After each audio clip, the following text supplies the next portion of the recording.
जो गुरुकुल के समय में विश्व विख्यात विश्व गुरु का दर्जा पाने वाला भारत विशेष रूप से और सारा संसार एज ए होल दिशा भ्रमित हो चुका है। इस बात को हम लोग भली भांति समझ रहे हैं। एक देश दूसरे देश के साथ टकरा रहा, एक विचारधारा दूसरे विचारधाराओं के साथ टकरा रही, एक गोष्ठी दूसरे गोष्ठी के साथ में टकरा रही, और हिरोशिमा और नागासाकी जैसे दो शहरों का विध्वंस किया गया था सेकंड वर्ल्ड वॉर के बाद। उस दौरान वो उसका खो, अभी हम विशेष रूप से न्यूज जानने के क्रम में पुतिन चल रहा है लेकिन बाज नहीं आ रहा है ध्वंस करने के लिए दुनिया को। ये उदाहरण है, आप लोग भी जानते हैं, सारा समाज जानते हैं। एक जाति दूसरे जाति के साथ में टकरा रही। इस तरह से सामाजिक आर्थिक शोषण हो रहा है और चरम अवस्था पर शोषण हो रहा है। इसकी विशेष छाती देने के लिए हमारे चीफ सेक्रेटरी अपने हृदय की आकुति के साथ वो बार बार इस बात को वो दोहराते हैं जो कि कटु सत्य है। ऐसे ही युग संधि में बाबा आए, बाबा ने डायग्नोसिस किया और ये जो जितनी जटिल समस्याएं हैं, शोषण का एक क्लाइमेक्स है, इसका कारण उन्होंने खोजा त्रुटिपूर्ण पूंजीवाद, जो कि वैश्य मानसिकता को रिप्रेजेंट करता है। इसकी अनेक त्रुटियां हैं। यह महसूस करते हुए मार्क्स साहब आए और रिएक्शन में इसको रिप्लेस करने के लिए साम्यवाद के रूप में एक विचारधारा दी।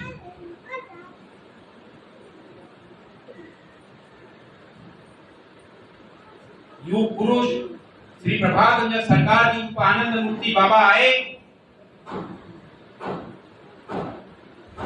1970 के दशक के पहले इन्होंने इन दोनों त्रुटिपूर्ण विचारधाराओं के बारे में एक स्लोगन के द्वारा ऐसा पत्थर फेंका कि उस पत्थर को वो लोग, उस चोट को वे लोग बर्दाश्त नहीं कर सके। वो स्लोगन क्या था?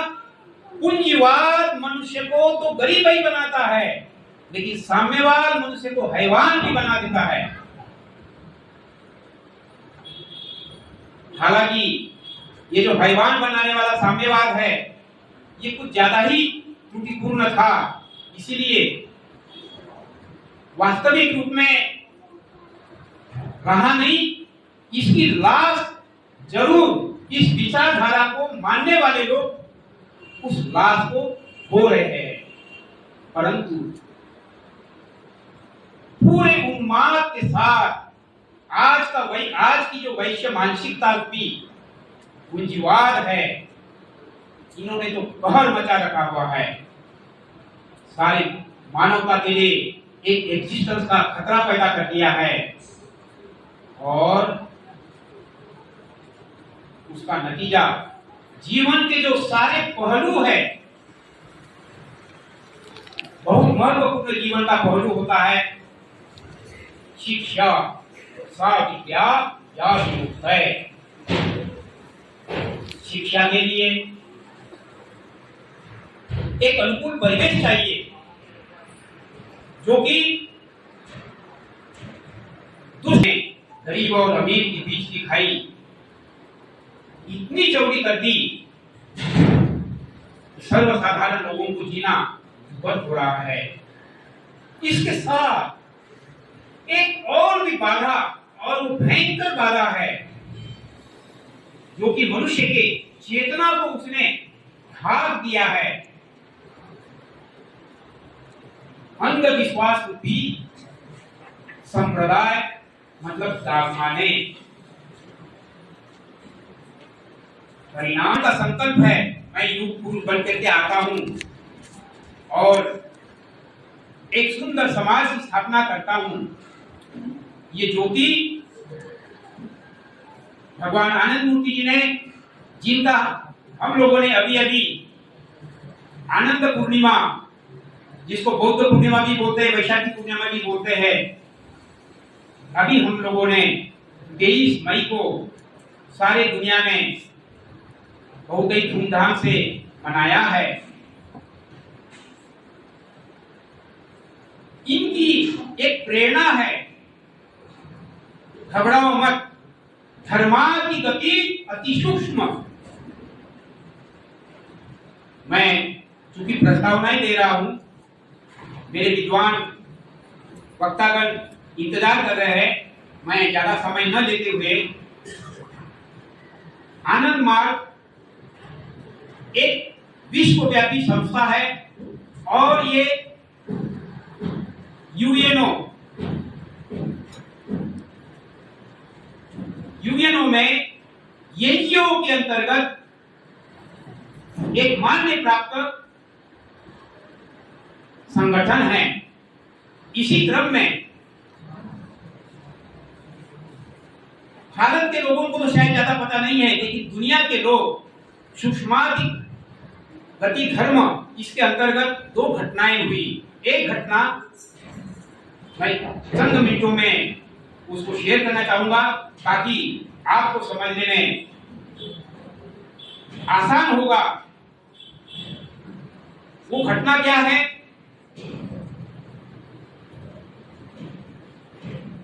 साउथ अमेरिका के रियो में वर्ल्ड रिलीजियस पार्लियामेंट ऑर्गेनाइज किया गया था। चूंकि अनेक रिलीजन के लोग वहां उपस्थित थे, ऑर्गेनाइजर लोगों के लिए एक प्रॉब्लम आ रही थी कि भाई कोई भी प्रोग्राम जब हम लोग इनॉग्रेशन के स्टेज में लाते हैं तो उसको अध्यात्म के द्वारा आगे बढ़ाया जाता है, तो हम किस संप्रदाय को बुलावे? उन लोगों के लिए धर्म संकट था। इसी बीच में उन लोगों ने सवेरे सवेरे एक करंट न्यूज पेपर में पढ़ा भी और न्यूज मीडिया के द्वारा भी हाईलाइट जो हो चुका था उसको भी उन्होंने सुना। वो क्या? ये शेफरन कलर वाले जो मॉन्क्स है, फॉलोवर्स है, हम लोग जहां प्रोग्राम होने वाला था रियो के हॉल में, शाम के समय में एक दिन पूर्व, प्रोग्राम के एक दिन पूर्व हमारे डिवोटीगण एक सुंदर पार्क में बाबा राम केवलम कीर्तन गा रहे हैं। चूंकि ये एक world famous most important event था, तो दुनिया के मीडियाओं की नजर हर एक एक्टिविटीज पर थी। उन्होंने इस सारी एक्टिविटीज को कैद किया और वो न्यूज बहुत बढ़िया से हाईलाइट हो गई शाम को लेकर करके सवेरे तक दूसरे दिन, जहाँ जिस दिन उसका प्रोग्राम, ये प्रोग्राम ऑर्गेनाइज हो रहा था, आप इनॉग्रेशन में अभी एंटर हो रहा था, तो लोगों ने स्टडी किया। ये जो बाबा राम केवलम है, ये तो यूनिवर्सल महामंत्र है, ऐसा कहा जा रहा है। संस्कृत के माध्यम से इसको लिया गया है। तो ये जो बाबा राम केवलम वाले लोग हैं, ये संप्रदाय को नहीं मानते हुए वसुधैव कुटुंबकम को रिप्रेजेंट करते हैं, उसमें इसका उल्लेख किया गया था, उसको एक्सप्लेन किया गया था, जो कि समर्पित भावना उसमें निहित है। तो चूंकि ये यूनिवर्सल महामंत्र है, क्यों नहीं इसी के द्वारा शुरू किया जाए? And that was inaugurated through this Baba Nam Kevalam. नया लोग, विशेष रूप से जो हमारे बीच में पत्रकार लोग हैं, कुछ चंद हमारे गेस्ट लोग हैं, अभी पार्टिसिपेंट जो लोग हैं वे लोग यंग है, नए नए हैं, आपको ये गौर करना है कि संसार का मालिक परमात्मा है, उसको प्रेम से संस्कृत में भी बांग्ला में भी बाबा नाम से भी पुकारा जाता है, वैसे दार्शनिक रूप से ब्रह्म कहा जाता है। तो ये जो सारा संसार है ये ब्रह्म का अर्थात उस बाबा का अर्थात उस गॉड का अर्थात उस सुप्रीम कॉन्शियसनेस का ये मानसिक रूपांतरण है सारा संसार। अर्थात हम और आप उसी परमात्मा का एक छोटा सा मॉडल है। We are the miniature form of the God। ये हाईलाइट हुआ, ये हमें भी समझना है। इस टॉपिक के अंतर्गत गॉड सेंटर्ड फिलॉसफी को रिप्रेजेंट करने का ये जो प्रसंग है, एक घटना दूसरी, इस भारत देश के प्राइम मिनिस्टर नरसिम्हा राव जी थे। कोपेनहेगन में वर्ल्ड पार्लियामेंट आयोजित हुआ था, उसमें हमारे भूतपूर्व केंद्रीय अधिकारी दादा केशवानंद जी उपस्थित थे। कोपेनहेगन में प्रोग्राम बढ़िया से ऑर्गेनाइज हो चुका है, अभी इनॉग्रेशन होने वाला ही है, लेकिन हमारे विचारधारा से घबराने वाले भयभीत मानसिकता के साथ, लेकिन निष्ठुरता के साथ वो जो ऑर्गेनाइजर जो होते हैं वो बहुत ही बिजी होते हैं। प्रोग्राम को ऑर्गेनाइज करने के क्रम में वो लोग आते हैं, बोलते कि आपका 2-4 मिनट आपका हम देना चाहते हैं, बहुत बढ़िया आप लोगों ने ऑर्गेनाइज किया है इस वर्ल्ड पार्लियामेंट, लेकिन आप लोगों ने एक टेक्निकल गलती की है। बोलते क्या किया? बोलते ये जो सेपरेट कलर लोगों को जो आप लोगों ने बुलाया है ये बहुत डेंजरस लोग है सर। क्या बोला सर? ये तो वेरी डेंजरस। क्या मतलब? इसका मतलब मैं बेवकूफ हो गया? नहीं सर, आपने तो बढ़िया मैंने इनको चुना है, मैंने चुना है। जाइए बैठिए, मेरे पास अब ज्यादा टाइम नहीं है। आई शैल इंट्रोड्यूस व्हाट दे आर। और जब इंट्रोड्यूस करने का मौका आया जब वर्ल्ड पार्लियामेंट में, तो गौरव के साथ हम सेपरेट कलर्ड मार्क्स लोगों का और हमारे साथ अन्य भी सिविलियन विश्व के अमेरिका से, रशिया से, अफ्रीका से काले गोरे 30-35 लोग उपस्थित थे। हम लोगों को वो इंट्रोड्यूस करते हुए कहते हैं, वो पेपर शीट उन्होंने तैयार किया था, I am very very glad to introduce this separate coloured monks that these are the best available friends of the humanity today। क्या इसके लिए ताली नहीं पड़ सकती है क्या? उन्होंने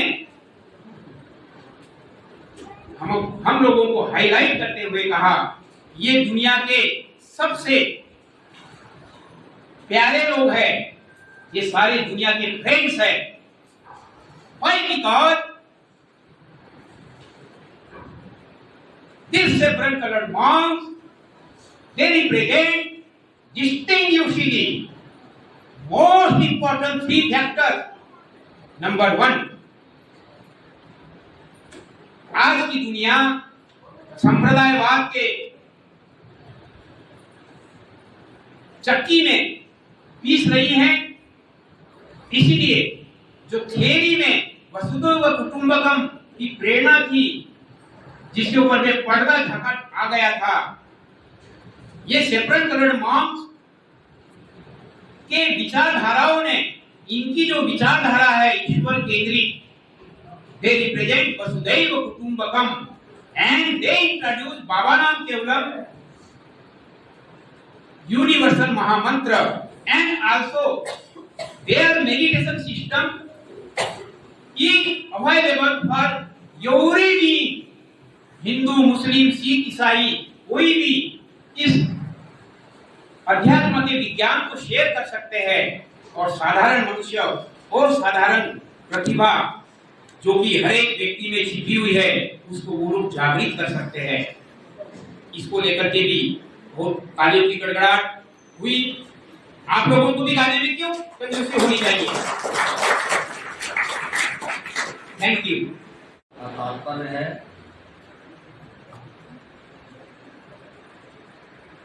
दर्शन माने होता है देखना। जिन्होंने देखा कि इस पूरे सृष्टि के केंद्र में ईश्वर हैं और उन्हीं ईश्वर को प्राप्त करना सभी का लक्ष्य है, वो दर्शन हो गया ईश्वर केंद्रित। जिन्होंने देखा उनको अंग्रेजी में बोला जाता है सीयर, संस्कृत में दृष्टा।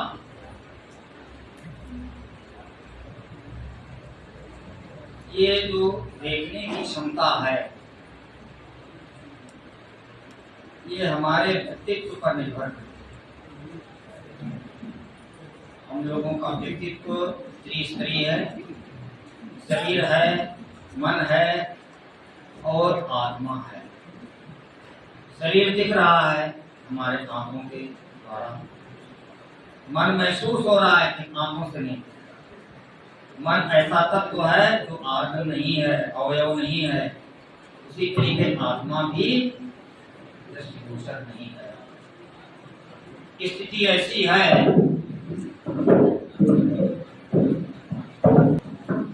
दृष्टा जिस स्तर के थे और वैसी विचारधारा थी। जिन लोगों ने केवल जड़ तत्व को जाना, जो साम्यवादी और पूंजीवादी व्यवस्था तो कुछ हद तक इसी समय वो एक मनुष्य के मन से जा भी सकता है, लेकिन डॉगमा, अंधविश्वास जिसके शरीर में प्रवेश कर गया है एक बार, हर रोम रोम में, बॉडी का हर सेल में वो घुस जाता है वो अंधविश्वास। चाहे कितना बड़ा डॉक्टर हो, इंजीनियर हो, क्यों नहीं, वो जानता है कि इसके पूजा करने से कुछ नहीं होने वाला है। परमात्मा आत्मसत्ता है, लेकिन अंतिम में वो भी डॉक्टर भले है, इंजीनियर क्यों ना हो, अंतिम में डोक लगाने हो ही जाएगा, उपाय नहीं उनके पास। तब बचा क्या? एकमात्र प्रौढ़ दर्शन जो अध्यात्म पर आधारित है,